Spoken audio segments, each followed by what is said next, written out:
Welcome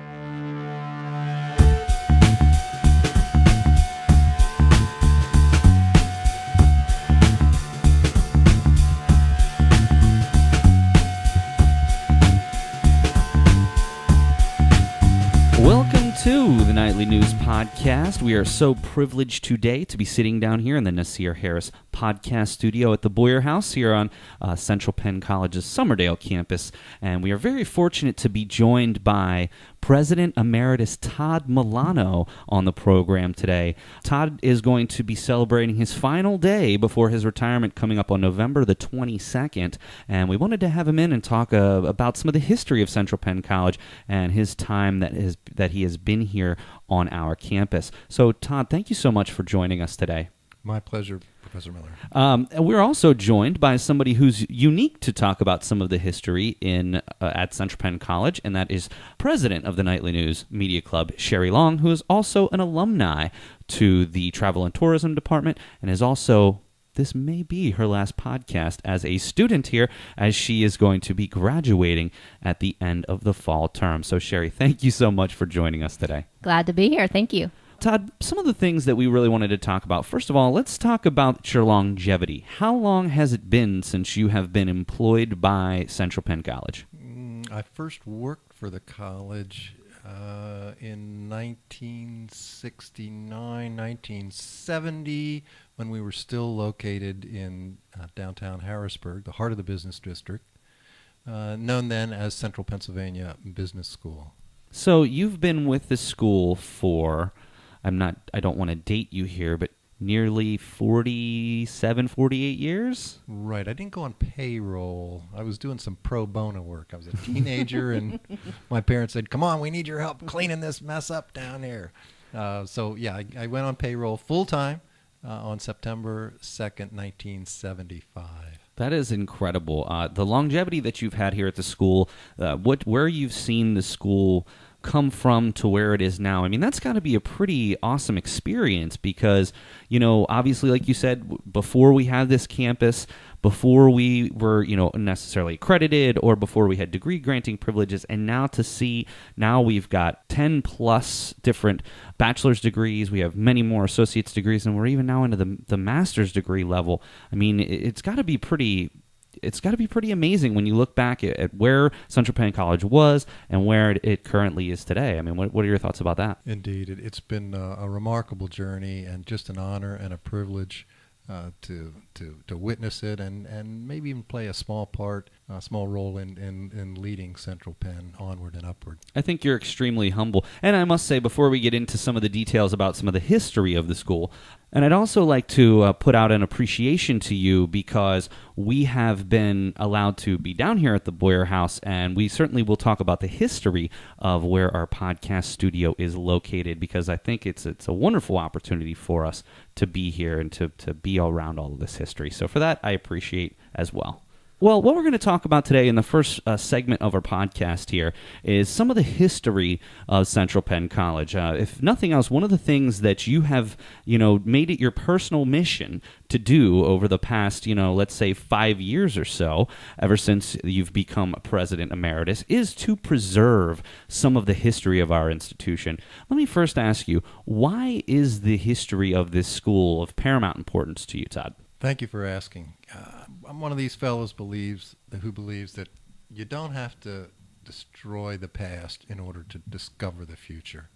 And in fact, I believe that our past can inspire us and our past can inform our future and help give us guidance and direction as to where we might set as our goals for the next chapter in the life of Central Penn College. What are some of the things that when we go back, I mean, according to lore, we were established in 1881. Can you tell us a little bit more? I know that we talked off air and you said that you'd found a little bit more information about the founder. Would you like to share some of that information that you found with the audience? Indeed. Originally, when I first started here, we published as our founding date 1922. And that's because that was the year that we first went by the name Central Penn. But my research probably 20 years ago revealed that, The institution existed. There was this cataclysmic event that took place in 1922 where literally a faculty member who was well loved was terminated by the leadership of the institution. He went across the street, rented a couple of rooms, and who followed him? All the students and the faculty. So he, at a very young age, literally kidnapped the institution. So it did exist prior to them, prior to 1922. So I said, well, how long did it exist? And I used something called the Boyd's Directory down at the Dauphin County Historical Society. Think of it as a phone book before you had telephones. So they would publish this directory periodically, and I just went back in time to the very first entry in Boyd's Directory, and that occurred in the 1880-1882 Boyd's Directory. Well, I didn't know when during that time period it started, so I just said, well, let's pick the middle, 1881. That's kind of a cool number. You turn it upside down, you read it backwards, it's still the same. Let's go with 1881. And then just within the last year or so, I dug a little deeper. I went to the state archives, and I came across some very interesting information on Joseph N. Curry. Here's a fellow born 1844, had 4 brothers in Hummelstown, Pennsylvania, right outside of Hershey. At the age of 18, he and one of his brothers enlisted in the Union Army to fight during the Civil War. Less than 3 months later, he's discharged. He's disabled somewhere down in Virginia, and all it says is he's honorably discharged. He was disabled by a horse falling on him. Now, was it shot out from under him? We don't know that yet. We have to keep doing some research there. So what's this disabled, teenage Civil War veteran going to do? Well, he was literate. We know from the census that at a very early age he could read and write, which was not common back then. And it turns out that he started teaching school, secondary school. And then I find information that says in 1873 he starts teaching adults. Now I wonder, are these Civil War veterans? I don't know, more unanswered questions. But he starts teaching these adults in the evening, and then it was in or around that 1881 date that he made that his full profession and started teaching at what was then called Pennsylvania Business College, that he started teaching during the day.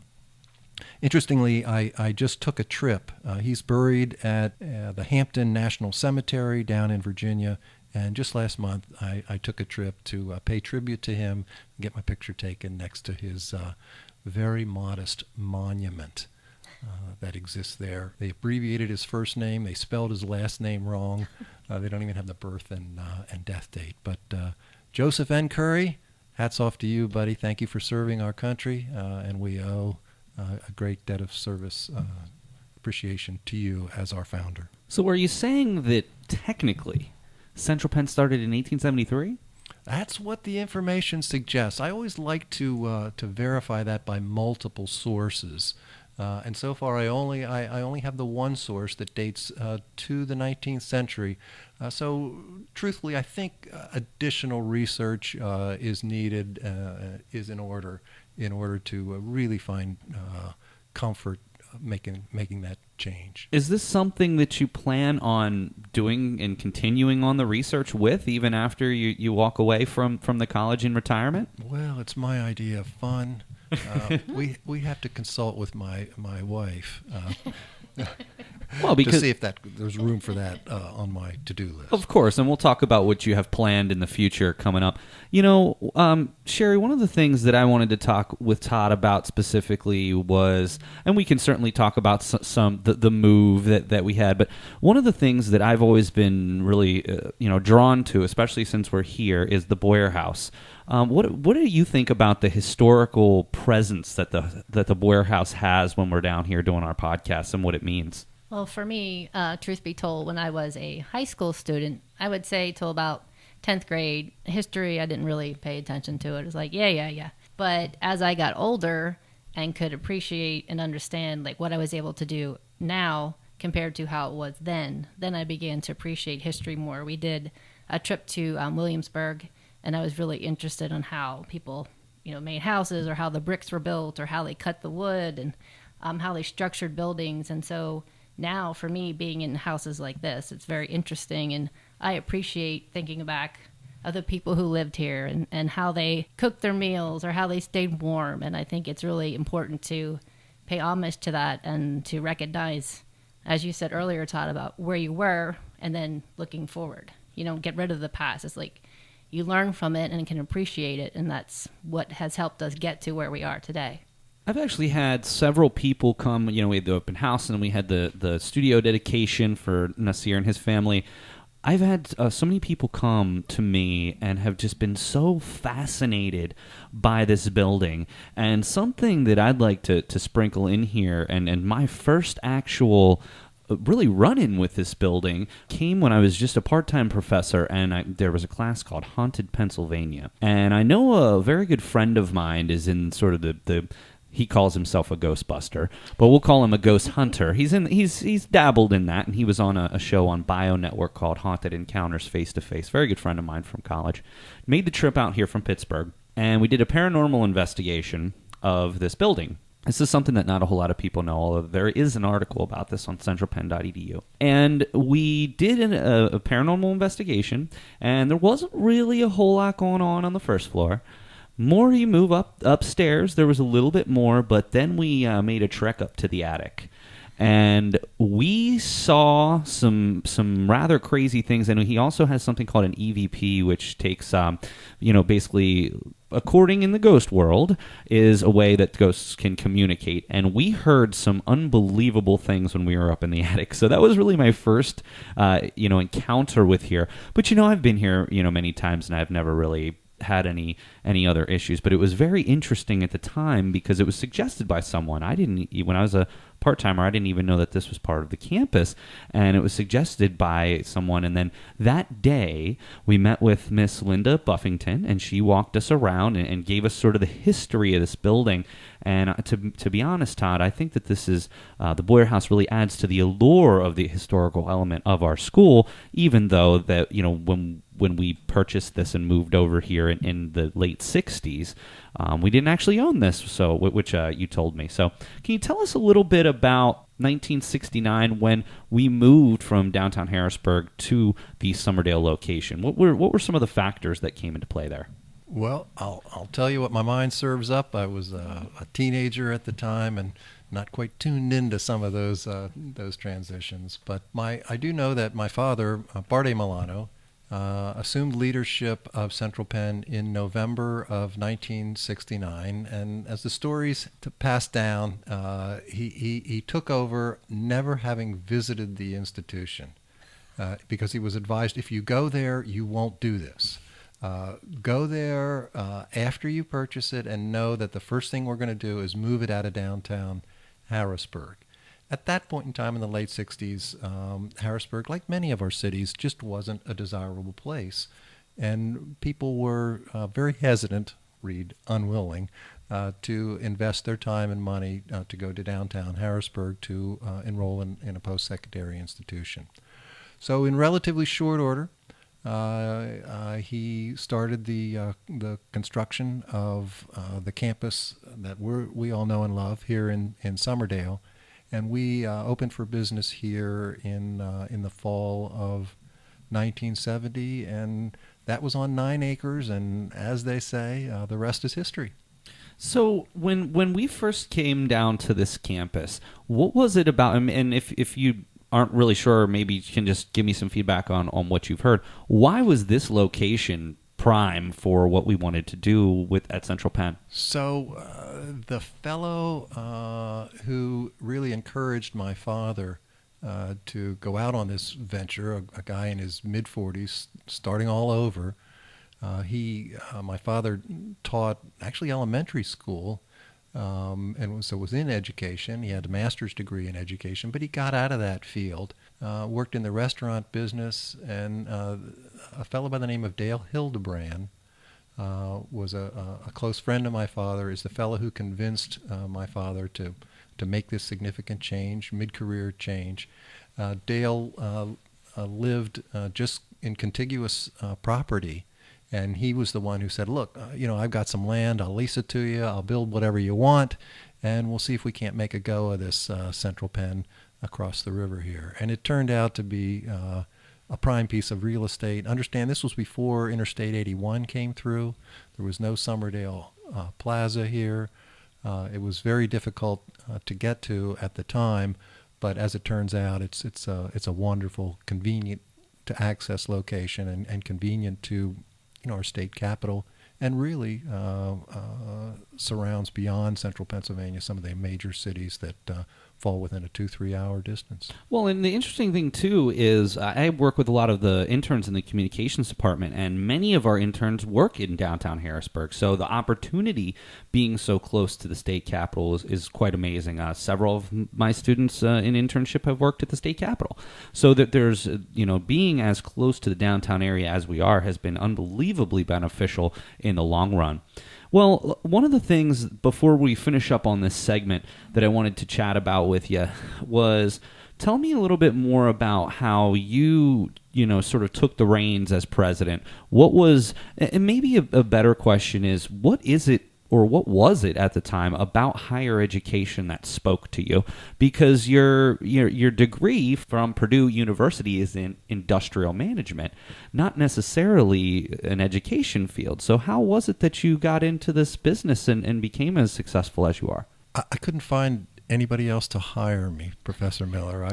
I worked very hard to get a real job outside of the family, and I was failing miserably, and I'm blessed with 2 loving parents. They felt sorry for me, so they said, come on, Todd, we'll give you a chance here. See if you can make a go of this. All right, so that's a little tongue-in-cheek, but there's some truth to that, trust me. Central Penn was, by 1975, when I was a graduate, and I did go elsewhere and had a fun job in New Jersey for a little bit, knowing that a wonderful opportunity awaited me here. And so when I did start here in September of 1975, it was with quite a bit of apprehension. Truthfully, I didn't really know my father. My parents had a great marriage, but my dad was what we used to call a workaholic. The guy, I was raised by my mother. I'm a mama's boy, and I came to work, and I remember 3 days later, I called my mom. I said, Mom, thank God you raised me. That guy's an animal. Unbelievable. And then 3 weeks into it, at the age of 22, I said, you know what? I could run this school better than my dad can. I thought I knew everything. And then 13 years later, I got my chance. My dad turned 65. He retired. He walked clean. I was appointed the 8th president of Central Penn. And 3 weeks into it, I sat there looking at myself in a mirror and said, Todd, did you learn anything in the 13 years you had to prepare for this opportunity? 36 years old. We had a $2 million issue that went in our disfavor. Faculty member who I trusted and loved made an attempt to start a union, and it was and I'm like, oh my God, what have you gotten yourself into? But life is full of challenges, and we learn from these challenges. We learn that you don't lose unless you quit. When you get knocked down, you pick yourself up, you dust yourself off, you set maybe a shorter term goal. I'm just going to get through the day.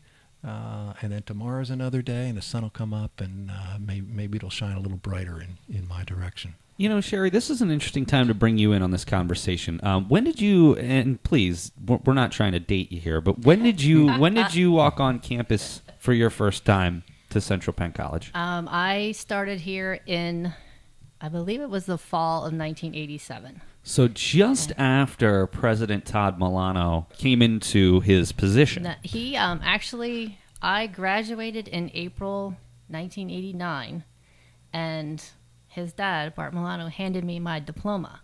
They had already transferred the power of the college, but Bart Milano was the one to hand me my diploma at that time. Now, you're in the Alumni Council, very active in the Alumni Council, and thank you very much for everything that you did putting together the last homecoming. I know a lot of hard work went in there. I had a wonderful time at the Standing Ovation Awards banquet. I got a lot of positive feedback about my MC job, but I really appreciate that. Let me ask you, you graduated in 1989. Were you always this active with alumni, or did you take some time away from Central Penn? Once I got my diploma, that was the last time I set foot on the campus until I came back. Spring? What year is it? Spring 2016 is when I came back. There wasn't a lot of alumni functions. Communications to find out about alumni functions weren't as like now. You can go on social media, it's on the website, and just my being on campus, starting to get involved with the Nightly News Media Club, and then writing a few articles for different alumni functions. Then I got to know Sarah, and then from there I started getting more involved. What was your biggest surprise after all that time away from the campus when you came back for the first time? What was the biggest surprise about the changes? Well, A-Tech building was not here, so that was the biggest one when I pulled in. Also, over where it's now the tremendous Charles Jones Library, that was a vending machines and some tables, that building, and right outside of that right now is a nice courtyard. That was actually a small parking lot, and that was somewhere I got to park because when I was here on campus I was a tour escort, so I got to have a special little plaque to park there. And that's one of the things too when I run into Diane Porterfield at the library. She always lets because there's a fireplace, and she said, well, why was there a fireplace here? Because the last place you'd want a fireplace is in a library. So I always get a chuckle about that. And then she talked a little bit more about the history, and that's a little bit of the history that I've gotten to know.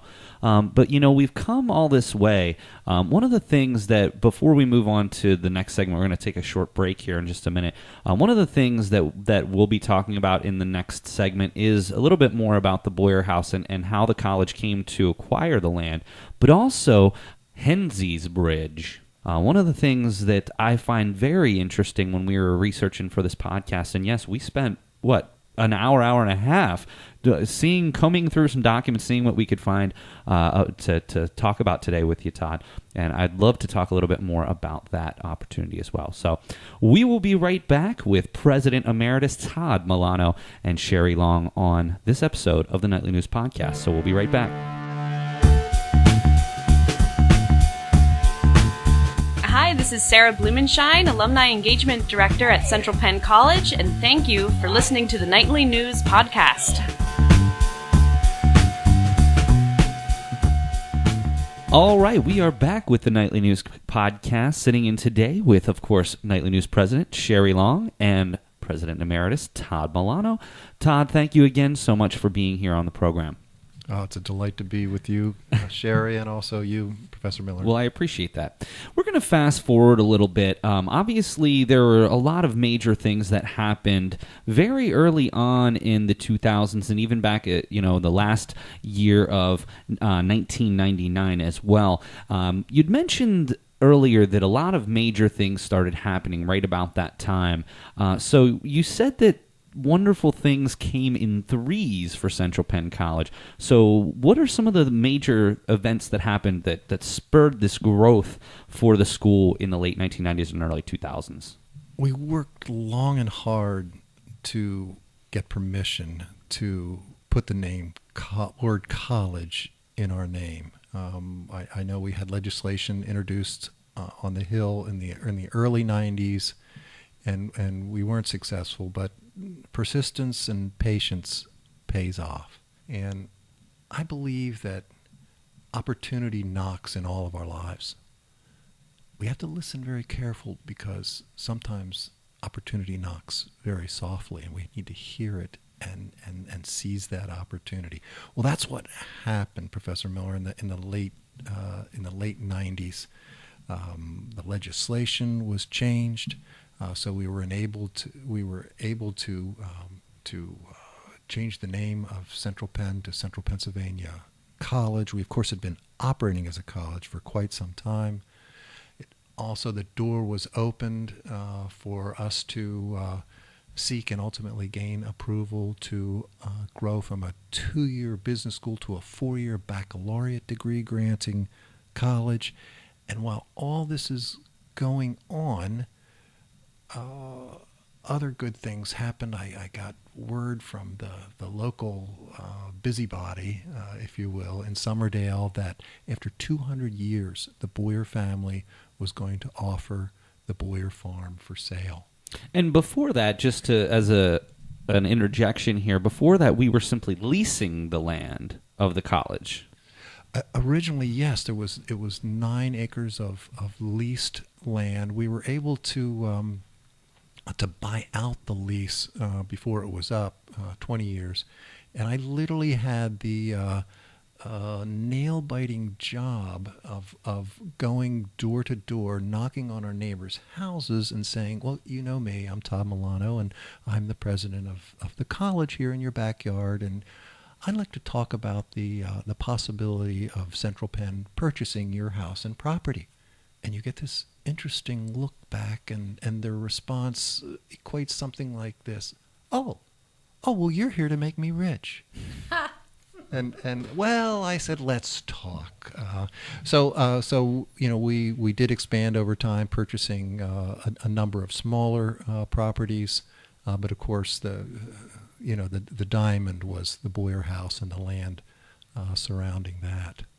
So tell us a little bit more about conversations to purchase the Boyer house. I know that you'd had some personal conversations with me about this process, and I'd love you to share that with our listeners. Tell us a little bit more about how this came to be in purchasing the Boyer house. Yes, well, after we got the word that Catherine Boyer, who was the owner, just a delightful octogenarian, was she and her husband, who was deceased, had no children, that she was going to put it on the market. Well, I went running to her front door, and when she answered, I said, "Oh, hi, Catherine. It's great to see you again. I just want to verify what I heard, that you were considering offering the Boyer farm for sale." And she said yes. And I said, well, if you trust Central Penn to be the first non-Boyer to own the farm, this property, I'll promise you 2 things. One, I said, we'll restore the Boyer house. She did not live in this house that we're in right now. It was very run down. There was an elderly Boyer man who did live here. I said, we will preserve the Boyer house. We will restore it, and we will name it in your family's honor. And 2, for as long as you live here, and she lived across Valley Road in the little brick house there, I said, there will be birds, not bulldozers, in your backyard. I knew Catherine was a bird lover, and I knew if anyone was going to pay more than we were willing to pay, they would need to develop it right away. So I'd like to think that it was those 2 things that convinced Catherine Boyer to sell the property to us. Well, perhaps the $1 million that we offered her also influenced her positively. But people were willing to pay more, and she was very kind to trust us to be the next caretaker. Well, and I think that speaks to some of the, while we have not been on these grounds since our either 1873 or 1881, whichever you want to go with, date that we started here, I think that this building really adds to the allure of the history of our school. And even though we have not been here all of that time, this building and this scenery that we have in this area down here, which we've now started to use for more alumni functions and things of that nature, I really think it does add tremendously to the history that our school has. And I believe that in this area, it's so important to preserve that history. I have a question about the Boyer house. It's a farm. How much acreage is that? Was it just where the Boyer house is sitting, or is it, across the street, the farm fields, or? Yes. So I'll get it wrong, but I'll get it very close. I'm shooting from memory here. So on this would be the south side of Valley Road, contiguous to our campus. In addition to the house and barn, and there were a few other outbuildings, there is approximately 15 acres of land. Because of the monies involved at the time, and because we were building ATEC and really changing parking lots into quads, and I got a great story about me cutting down with a chainsaw the telephone pole that was in the middle of that parking lot. The way it happened is my family personally purchased the approximately 44 acres that's on the north side of Valley Road, and subsequently my wife and I have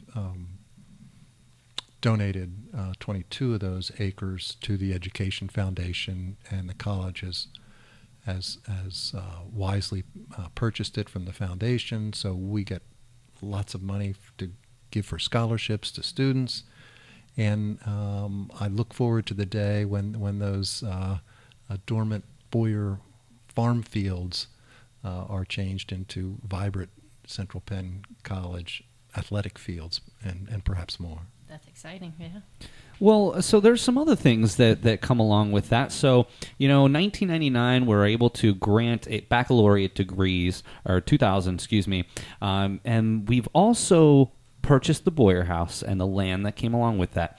But one of the big things that you may not realize that happened right about that time is Hensey's Bridge being brought to campus. Now, first of all, this is a very historical bridge. Could you share with us some of the history involved with Hensey's Bridge and maybe how Central Penn College ended up acquiring the bridge to be the centerpiece of our school? Certainly. So, naturally, when the impressive business school evolved early 2000s to being a rather unimpressive college, that's when we decided, look, we really need to give this institution a makeover. So that's when we built this new front door, this ATEC that we talk about.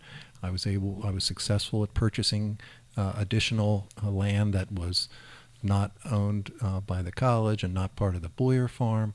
When we built that building and when we were designing and doing the layout, we realized, look, this is going to be awkward. There's not going to be an easy way to get from President Milano Hall, from Bollinger Hall, from the West Wing over to this new signature building. It would be best if we had a bridge.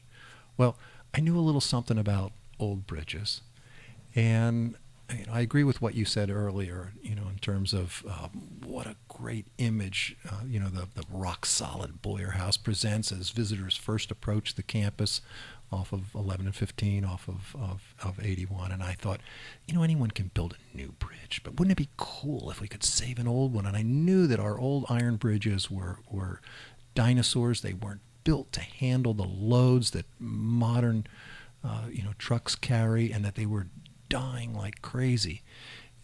So I convinced the board to allow me to rescue an abandoned iron bridge rather than build a new bridge.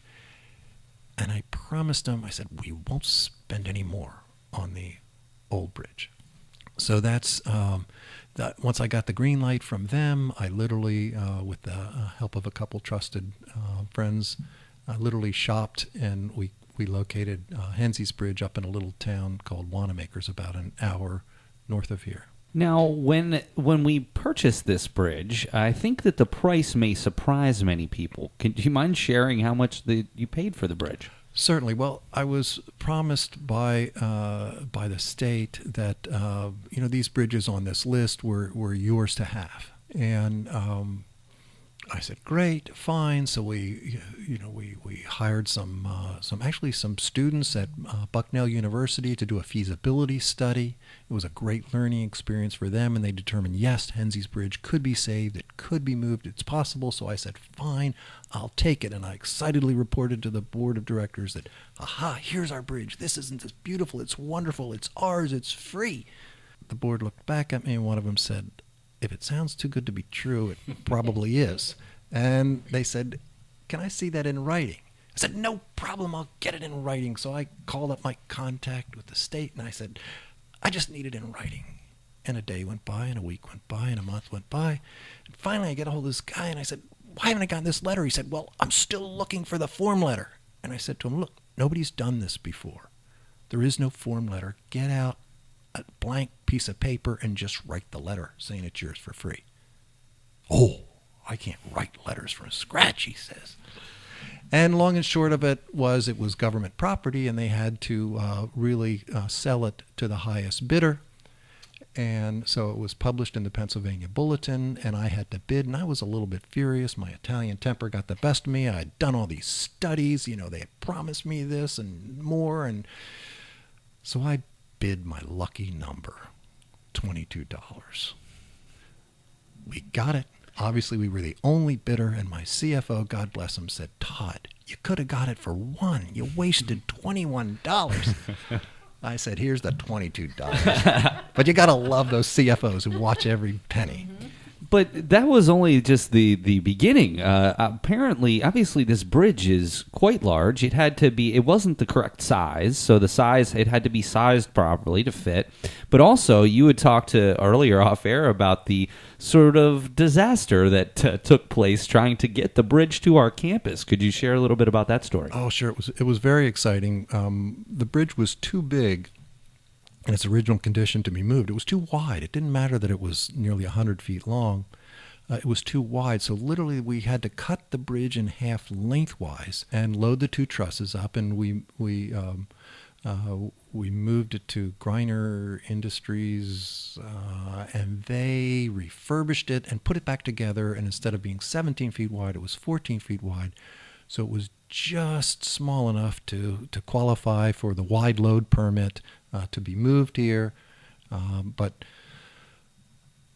unfortunately, as it came off of 11 and 15 and turned onto Valley Road, it just got hung up. And the driver was just frantic. And I said, just relax, we'll figure this out. And I found out why he was so frantic, because the police showed up and he didn't have all the permits he needed. So he got a little bit of a ticket for moving an unpermitted large load. So today we've had the opportunity to talk a lot about the history of Central Penn College, from our roots down in downtown Harrisburg to you coming into being the 8th president of Central Penn College, to our accreditation and offering baccalaureate degrees. I want to play it a little bit more forward now at this point. Sherry, obviously you're a wonderful steward of the Education Foundation. I was curious if you had any questions about Todd's role with the foundation over the last few years. Yeah, well, in doing some research for our podcast, just trying to figure out what President Emeritus means, what you did while you were here, and I did not realize that you worked for the foundation. Is that kind of what you did, as far as you were focused on fundraising to get scholarships, of which I'm a benefactor of that, so thank you for that. And just curious of what you did while you were here as President Emeritus. Okay, so for those who don't have time to Google it, emeritus is Latin, and it's an honorary title that's given to folks, and I think loosely translated it means washed up. So I'd be President washed up. Hardly. But the transition was exciting, and Sherry, I'm going to sneak up on the answer to your question. But it was such a privilege to serve as the president of Central Penn for over 22 years, and I hope everyone has the opportunity to be blessed with a career as exciting as mine has been. And it's a difficult thing when you love your career to try and determine, when is it time? When do I transition? And ultimately, having contemplated, I realized it's do what's best for the institution. And once we were on the doorstep of the master's degree, I realized that I had taken, during my leadership, Central Penn had grown beyond me. It's a wonderful, wonderful honor, but Central Penn needed and deserved younger, vibrant, energetic, visionary leadership. So in working with the board on transitional issues, they agreed with me. We also agreed that, Todd, even though you're 60 now, you can still provide value to Central Penn. So Sherry, where we settled with that is, in addition to be here as a resource, should future leadership desire my input, I might serve Central Penn by working with alumni, working with the community, and offering them the opportunity, the privilege, really, to contribute to such a worthy cause, the Educational Foundation. So what are some of the things that over the last 5 years that you've been doing? I mean, you in a general sense mentioned them, but can you give us some examples of what a typical day or week in the life of Todd Milano has looked like over the last 5 years? Well, they're not typical. They all vary, but basically, I think the technical term is donor cultivation. It's like, oh, that sounds very, that does sound pretty fancy, doesn't it? Which in Todd's terms is, you friend raise. And as a result of friend raising, you fundraise. And a lot of successful people want to give back. They get to that point in their life where, they reflect on their success. They give credit to those who have been a positive influence. And in some cases, in many cases, they want to give back. And they're delighted to create a fund in the in their name, perhaps, or in the name of a loved one that spins off a scholarship every year in perpetuity. So the process of that friend raising and fundraising varies with each individual, and it's such a treat. It's such an honor to sit down with somebody who's maybe an octogenarian and they're still blessed with wonderful recall, and they share their life story and how blessed and fortunate they have been, and then they go further and they share their wealth. Now, one of the things I know you've been working on over the last year is the Boyer House and the transition to what it will be. It's been your office all along, and it also was housed other people in administration over the years. But now that you will be retiring on November the 22nd, other people's offices that used to be in this area have since moved to the ATEC building. Now it's basically just going to be the Nightly News podcast studio. But you have some other ideas for some of the rooms. Can you just share a little bit with us about what the Boyer House is going to be and what your vision of it is for the future of the building? Well, certainly I'd be delighted to. But let me just clarify a little bit from my vantage point. You won't be alone here as a podcast studio. You referenced earlier that study that you had done. What was that word? Paranormal? Paranormal. Well, what I didn't tell you, and I'll confess it now, is that when we purchased the farm, and we weren't ready for it, but opportunity knocked and we jumped, Rob Boyer lived in this farmhouse, and I said, Catherine, bring him to settlement, bring him to closing. And when we closed, at that point in time, simultaneously, we rented the Boyer House to Rob Boyer for $1 a month for the rest of his life. Wow, that was incredible. He was quite up there in years. Less than a year later, he passed away here in the Boyer House.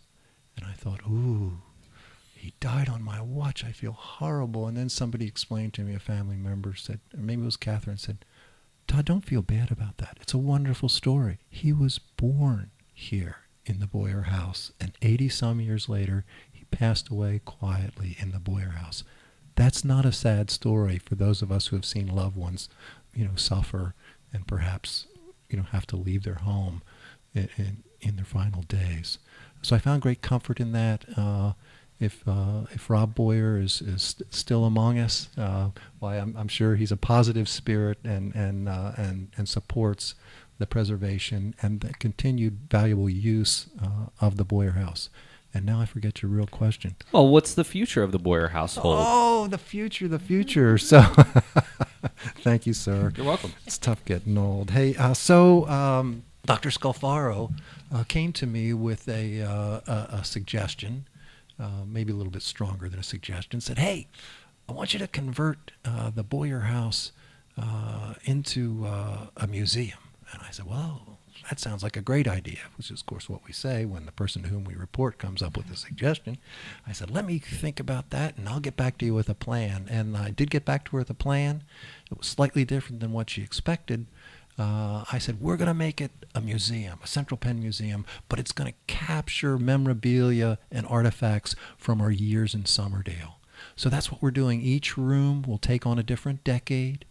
So now when Sherry comes back years from now, every year from here on out, I hope, right. She's going to want to go to the 80s room because she's want to see stuff when she was a young, vibrant undergraduate, and then she's going to go to the 20-teens room so she can reminisce about her second degree earned at Central Penn. So it'll be exciting. We're working towards that end, and we expect that it'll be a living museum. There are graduates who from time to time say, Todd, my spouse wants this out of the house. Here's my old Central Penn hoodie, and put it in the 90s room or whatever the I case still might have be. my travel uniform, and I thought I had to bring that in. Oh, baby. That's the blue one? Or is No, that was hotel management. Oh. Travel tourism was burgundy and gray. I stand corrected. Thank you. I'm sure that would be a very interesting addition to the museum. But Todd, you're out of here in 2 weeks, and you have definitely preliminary plans, but how's this going to be executed the rest of the way? Are you going to be coming back in your free time and taking care of this? No, we'll just have to finish it in the next couple of weeks. Well, best of luck to you on that. I am confident, though, seriously, Professor Miller, I'm confident that leadership will contemplate and ultimately choose a highly qualified person to serve as curator and caretaker of the Somerdale Era Museum. But in answer to the question that wasn't asked, the museum that's in room 16 of President Milano Hall, done a lot of research on that. Got a couple of articles running in Student Central and Central Station about the rich history of room 16. And that Harold Staley Sr. Class of 24 museum hopefully will stay put for many more years. And that represents our nearly 1 century located in the heart of the business district in downtown Harrisburg. So we'll keep that one there. Sherry, I know that there was a couple of more questions we have for Todd about his own future. Yeah, I was curious if you have top 3 memories of serving at Central Penn. I know you have many, but do any 3 or something stand out for you? Wow. So I've shared some highlights. I mean, when we pulled off that Hensies Bridge thing, we made the front page of the Wall Street Journal above the fold. The Prime time. Yeah. So that was my 15 minutes of fame, but that faded real fast. First and foremost among memories are you, Sherry, the students.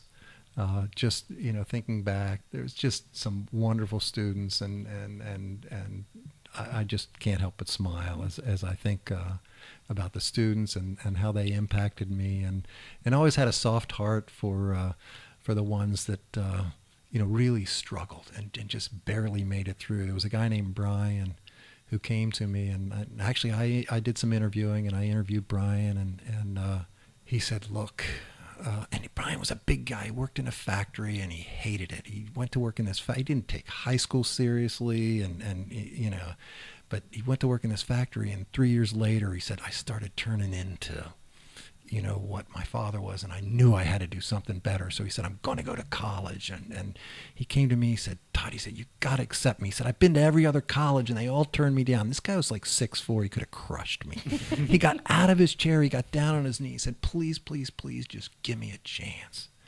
And being the nice guy and a lot smaller, I said, okay, Brian, you got your chance. Come to Central Penn. Well, Brian came here, and he worked so hard. He worked hard because he was a guy. And I said, well, no wonder, Brian, you got rejected at all those schools. Have you seen your high school transcript? I mean, it wasn't a pretty sight. Well, his hard work, and you know what grades he got as a result of all that work? A's. C's. C's? He made it. But that was a big step up from Yeah. where he had been. And I lost track of Brian. He was actually a mass media graduate. And years later, I'm going through the newspaper articles that we get from a clipping service, and here's Brian shaking hands with the President of the United States. Oh, wow. Wow. How did he end up in that position? Right. So I got that guy on the phone. I said, Brian, this is your old buddy Todd Milano. I said, you owe me.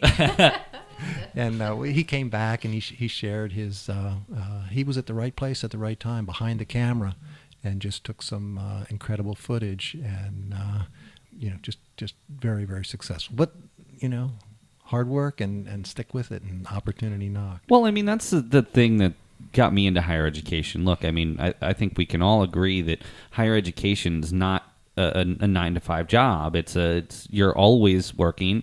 You're always trying to find leads for your students. And to me, that's what makes it so rewarding to do what I do, because I know that I've got impact on people. You're not going to impact every single person you cross paths with. You can certainly aspire to.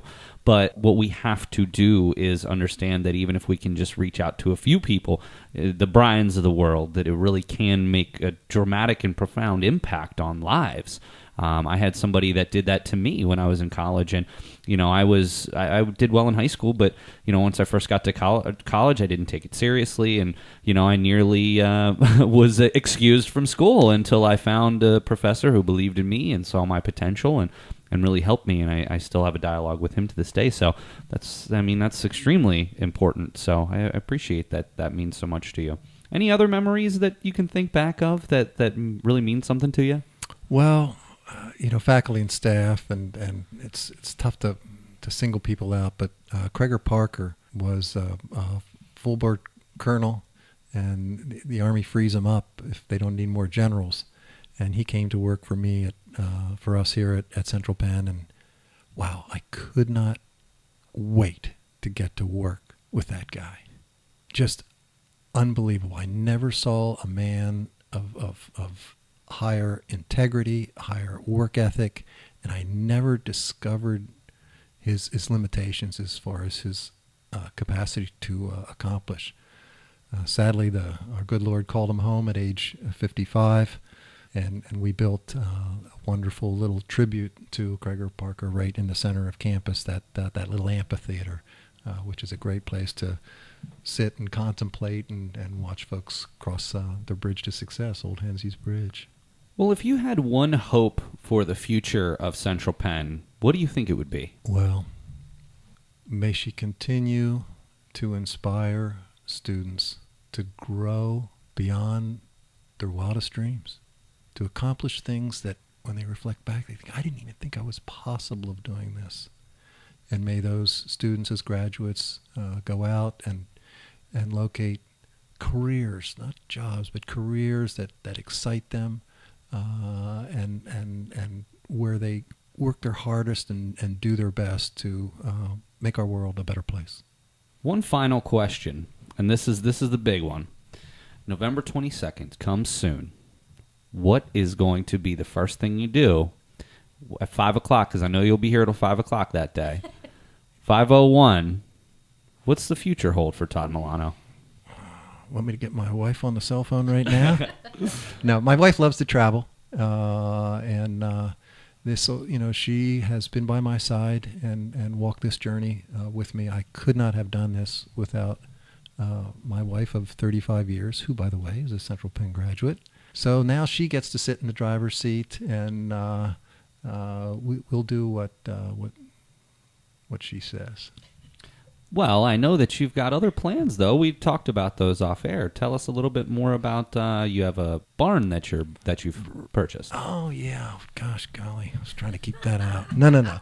I purchased the Good Hope Mill. It's an 1821 brick structure that was a grist mill, turned wheat into flour, corn into cornmeal, and it's in need of some TLC. So my mission is simply to restore dignity to that old structure. It's right down the creek from our retirement bungalow. So when my wife gets tired of me, she says, Todd, go down to your mill and restore dignity. But I mean, that's just one more point about what you've brought to this school and what you continue to bring to the school, and what I'm sure that you'll continue to bring to the school, even in maybe not such an official capacity, is the history of our college. We talked earlier about how you did research trying to find out the origins of this college. You stay in touch with some of our older alumni. You are so concerned about the preservation of the Boyer House and Milano 16, the museum that we have on campus. And now, in your own free time, in your own retirement time, you're purchasing another historical building to bring it back. I just think it goes to show how much history means to you, and how much frankly, you mean to our college, and that you want to preserve that history. And I really think that that's admirable. Thank you. Bless you. Thank you very much. Sherry, I want to also thank you for being here. You were certainly, you have one of the most unique perspectives of anyone in the media club, and that's why I'm glad that you're here today. You certainly were able to sort of show us a little bit of what it was like back when you were here previously, and certainly what it's like to be back here today. So I really appreciate you being here on at least maybe your final podcast as a student. We certainly hope to have you back. So this is a final for both of you. So I'm honored to be here today. So Sherry, thank you so much for being here. I'm very glad I was here. I think we could do a whole series on Todd Milano's adventures here and at Central Penn and on beyond that. So I appreciate being here too. Well, and certainly, Todd, you're welcome here anytime. We would be happy to have you back and reminisce a little bit more about, because we only even got to about a quarter of the questions that we posed, and we're almost at an hour. So, but to be honest with you, Todd, it's my great honor to have gotten to know you in a different capacity since I've been coming down to the Boyer House over the last year. I appreciate everything you've done with the Education Foundation as President Emeritus. I am actually on the Scholarship Selection Committee, so I take the Education Foundation very seriously and the opportunity that it gives to students. I'm very active in trying to get students to turn in their scholarship award essays, and it's one thing that I've made a personal mission to myself, is to get some students to at least know more about this and understand the process so they can earn scholarships. So for that, there are thousands and thousands of students, so you have a great debt of gratitude for the money and leadership that you've given the school over the years. So we really appreciate you being here, Todd. All right. Keep smiling. You got it. All right. So for Sherry Long, alumni and future second alumni here at the end of this term. So for Sherry Long and for President Emeritus for 2 more weeks, Todd Milano, this is Professor Paul Miller, and we'll catch you next time on the Nightly News Podcast.